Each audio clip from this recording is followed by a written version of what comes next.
জনগণের তার প্রতি জনগণের ভালোবাসা। সাথী বন্ধুরা,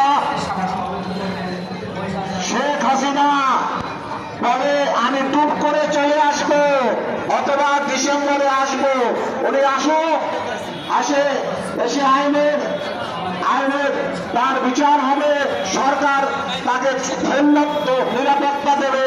এইসব দেখিয়ে আমাদের ভয় দেখায় যে দল 17 বছর আন্দোলন করে শত শত হাজার হাজার নেতা কর্মী গুম হয়েছে, বন্দী হয়েছে, লক্ষ লক্ষ নেতা কর্মী মিথ্যা মামলাকে করে বারান্দায় ঘুরেছে, সেই দলকে ভয় দেখিয়ে কোনো লাভ হবে না।